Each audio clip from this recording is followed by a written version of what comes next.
What's up guys, Andrew F here, and today we are looking at the brand new Canon Inspic S, which is this kind of like 21st century Polaroid camera thing. I don't know, it's somewhere in between a Polaroid camera and a digital camera, but yeah, I'll tell you about it.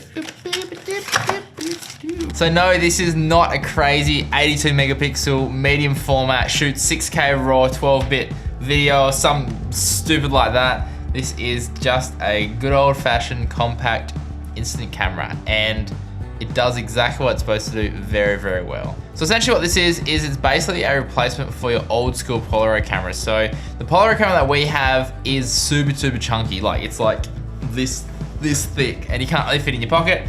So I guess the idea that they were going with was to make it as thin as possible and as light as possible, so you can basically keep it in your pocket and then pull it out when you want to and take some instant photos to capture memories. Now it is super duper basic. There's nothing really fancy about it. You know, it's got a ring light on the front, it's got another flash here, so you got a fill and a flashlight. It's got this awesome like mirror thing on the front butt, so when you're taking selfies like this, you can basically see yourself, and it gives you this little frame, so you can kind of see where you're gonna be in the frame. So that's very, very nice. So you got your little switch here to do an auto or a fill flash. You've got your power on and your shutter button. And then on the back, now this is probably one of the coolest things. So there's an aspect ratio button, so you can shoot 2x2, which means you have a little bit at the bottom, kind of like your normal Polaroid, where you can write something on the bottom, or you can do a borderless 2x3. But the absolute best thing about this is it's got this button right here, which is a duplicate or print again button. So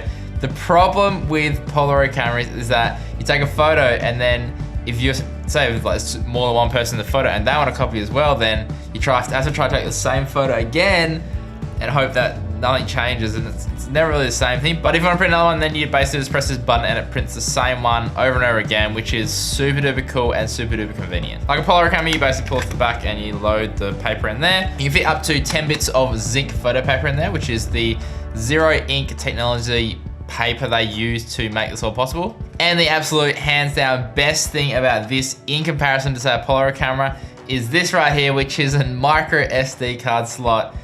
Absolute game changer. Sometimes you print it, but you don't want to just keep printing over again. Sometimes you just want to keep them and then maybe do a collage on a computer or add a few tweaks to it and then kind of reprint it again. So by having the SD card slot, it means that it actually saves the images that you take photos of, and then you can kind of edit it and do what you please. And the cool thing about the Inspic S is that it has Bluetooth, so you can actually connect it to your phone.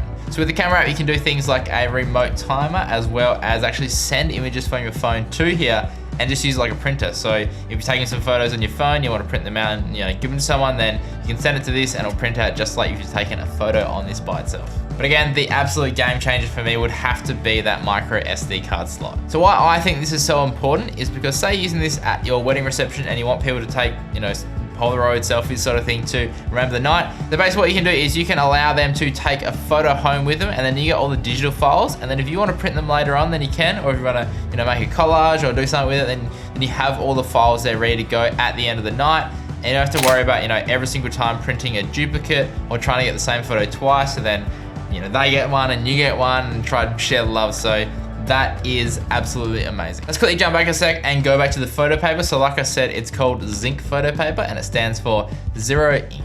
So basically how it works is instead of having 3 ink cartridges, so you have your cyan, magenta, and yellow usually, you have 3 different layers, which are your cyan, magenta, and yellow, all kind of compressed together, and then that's topped with a protective coating. And basically when you take a photo, there's a whole bunch of heat that gets applied to the photo paper, and depending on how much heat is applied to certain areas of the photo paper, that determines what kind of color comes out. So the color is quite accurate. It's not like anything crazy, but I was actually pretty impressed by the photos that were coming out of it. But again, don't be expecting any crazy digital print that you pay like a photo lab to do. Basically a replacement for old school Polaroid film. And the other thing, it is a little bit cheaper as well. So you can get about 50 Zink sheets for the price of about 20 Polaroid sheets. Now, of course, this wouldn't be a review if I didn't talk about the downsides of this thing, so let's get into that now. So while testing this, I kind of put it side by side with a Polaroid camera, and I try to think of what you get in a Polaroid camera that you might not get in this. And the big thing that stood out was the amount of shots that you have left before you run out of paper. So generally on a Polaroid camera, you have a little counter that tells you how many bits of paper you have left before you need a refill. But from what I found from the test on this, I don't think there's actually an indication. I know this light here flashes red when it's out of paper, but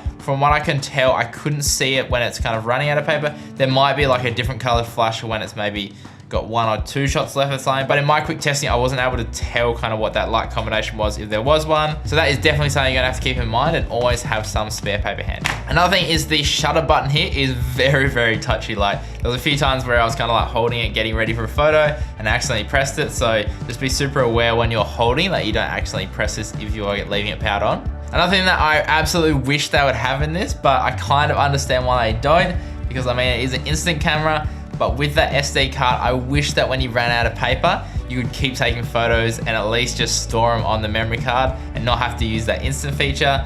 But again, I completely understand why they haven't done that, because I mean, it's an instant camera, it's not a digital camera, but I would love to have that as something extra. Because imagine if you kind of take this out and you're shooting and you run out of paper and you kind of want to keep taking photos, but essentially if you run out of paper, this just becomes a big heavy doorway because you need paper to be able to use it. And the last thing is the price. So compared to a Polaroid camera, it is 2 to 3 times more expensive. But again, the paper is a little bit cheaper, so you'll save a bit of money there. And this also has a lot more features than a standard Polaroid camera, like this little selfie screen, obviously the fill light and the digital saves, which is an absolute game changer. And the fact that you can reprint it. So for me, the cost of this compared to a Polaroid camera is justified. But if you don't want to spend as much on the Inspic S, then there is the Inspic C, which is kind of like the little brother of this. And it just has a few less features. So it doesn't have the Bluetooth connectivity. It doesn't have the fill light on the front. And it also doesn't have this big selfie mirror on the front. So if that's something that you can get away with, then you could go for the Inspic C, which is a little bit cheaper. So guys, I hope you enjoyed this quick look at the brand new Canon Inspic S. Again, massive thanks to Canon and Camera Electronic for hooking me up with this Inspic S. If you want to find out more info about the Inspic S or the Inspic C, or you want to find out where to buy it, I'll leave some links below. And as always, stay creative and I'll see you on the next one.